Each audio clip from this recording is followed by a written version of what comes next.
Welcoming back Bubba Bush to the program. UFC Fight Night 76's next fight. Garreth McLellan. Obviously, this fight's in Dublin. Huge fight. The Irish tend to put on the rabid when it comes to fighting. It's kind of crazy. Seem to like fighting, yeah.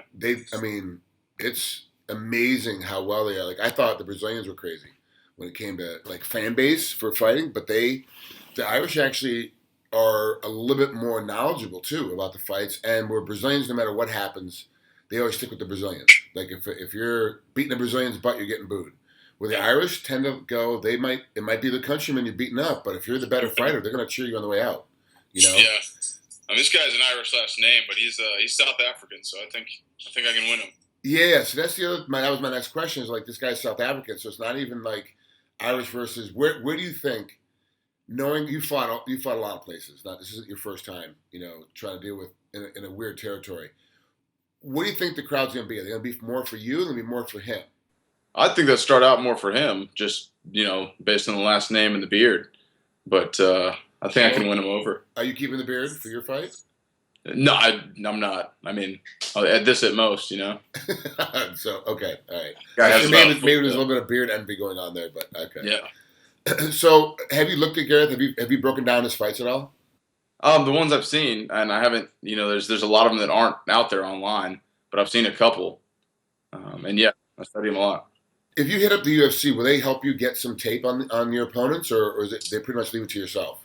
What they have, but they only have one. He's fought once in the UFC, so they have one piece of footage you can see. He's got a couple other ones out there. Well, he's fought a ton of Extreme Fighting Championship, right, which is a South African promotion, and there's so much content now on Fight Pass. I don't know if the UFC has access to that content or not. That's why I was asking, because there is so much more content they can get a hold of because they've got it.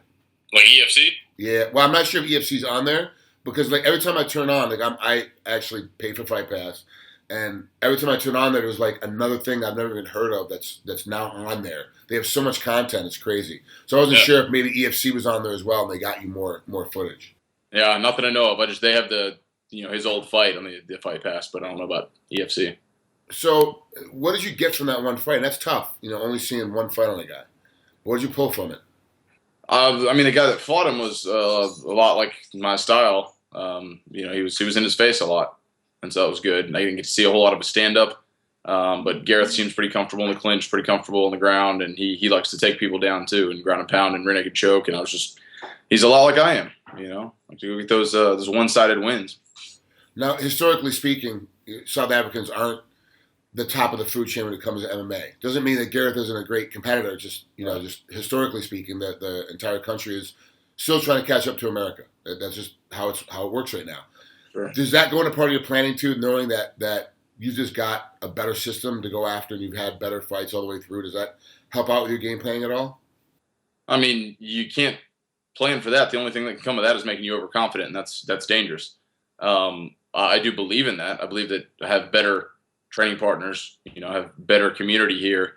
I went to Houston 2 weeks ago. I went to 5 different gyms. I went to Austin and Killeen last week. Went to 2 or 3 different gyms. Like, I've got a lot of cross training with a lot of different, professionals here, and that's an advantage. I don't know that he has 8 gyms with solid pro fighters that he can go cross train at. So if he's just has his camp, then I've definitely got the advantage in training partners. In Austin, you said you went to 3 different gyms in Austin. Which gyms did you hit in Austin? I hit up Humaida. I usually go to Gracie Humaida with Tim Kennedy and Andrew Craig.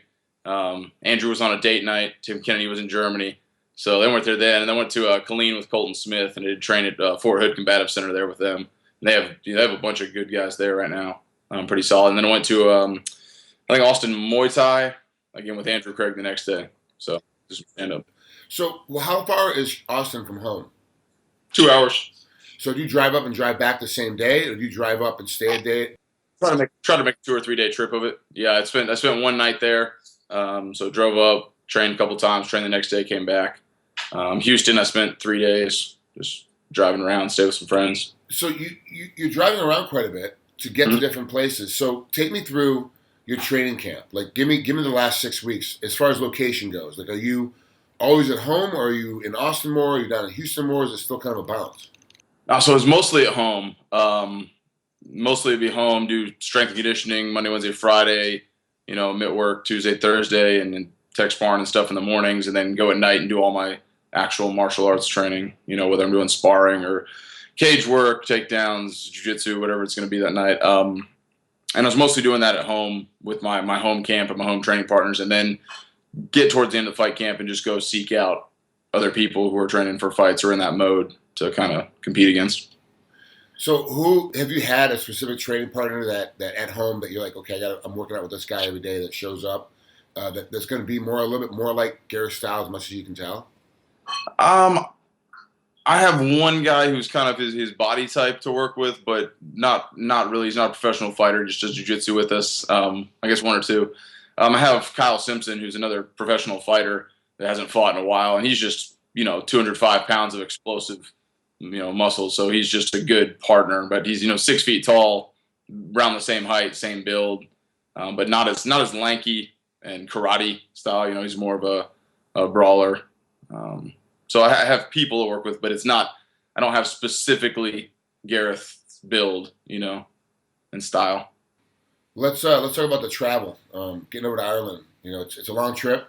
It's a long way. Traditionally, if you're fighting on Saturday night, UFC has you leave Tuesday, get there Tuesday night. But there's a huge time change, a big time difference. When are you actually going to leave? Do you know your actual date of leave yet? Yeah, I'm leaving Monday, getting there Monday night, Tuesday. So Tuesday morning. Now, come Thursday, Friday, jet lag is going to be a severe problem. Like that's just where our bodies work. You're going to be tied up into it. Are you a guy that spends a lot of time sleeping when you have jet lag? You just lay around and hang out, or are you a guy that forces yourself to be on the time of the local economy? I don't know. I don't deal with jet lag a lot. Don't change times, and if I'm changing times like that, it's usually I'm on vacation, so it's not an issue.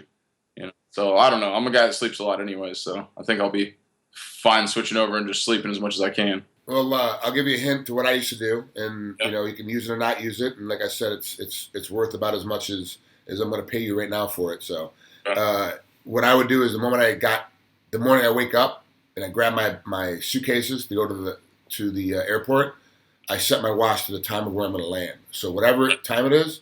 So if it's time to eat dinner, then I eat dinner when I get to the airport. If it's time to, sleep, I try to sleep right when I get to the airport. And it's like napping. All you end up doing is napping a lot, and then you sleep when you're tired, and you eat when you're hungry, but you eat what normally you would eat for dinner or breakfast or lunch on that time frame. And so when you get there, it's a little bit better.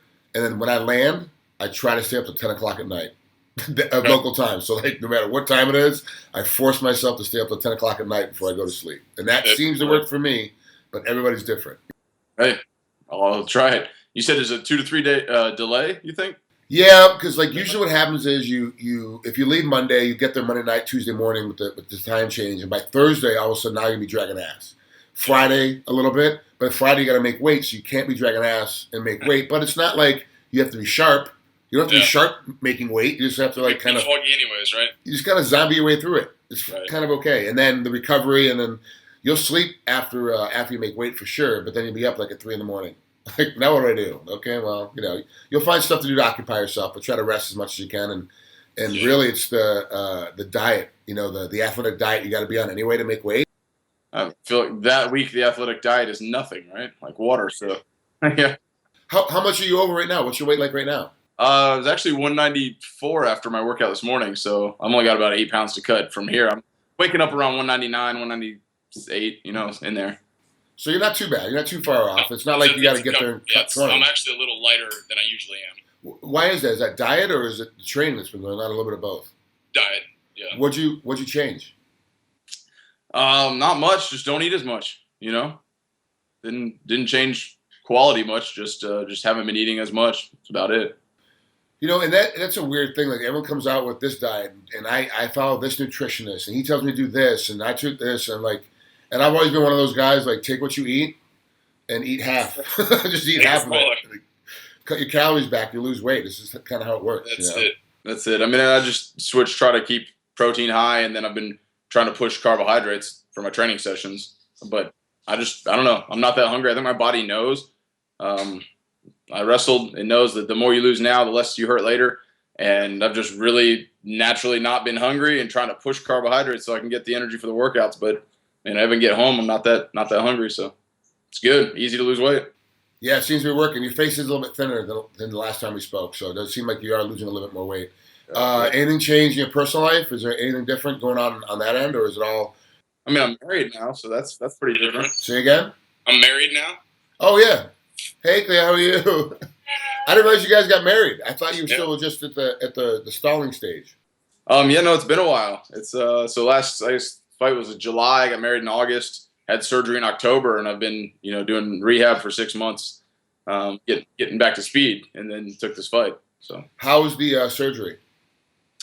Everything went great. It was just smooth. It's just another thing, though. It's another frustrating because you can't train, you can't do anything. You got an arm, elbow surgery, so I ran a half marathon. Only thing you can do is run for a while, and then I've had 6 months of actual training and lifting. Yeah, it took a while. I had to get the strength back. I had to get back into it. So everything feels normal. You feel straight. Feels good now. Okay, so. Good. All right, Bubba. Thanks for coming on, man. I appreciate it. Have fun over there. Ireland's a great place, man. It's one of my favorite places to be. Hopefully, get to spend a little bit of time seeing some sights over there. You'll have a good time. You really will. I told him to send me home a week after. So yeah. Oh, good for you. Good for you. Are you making this? Is your wife coming over too for a little vacation? She's excited, and the whole behind me is just tons of new raincoats and stuff to pack. Yeah.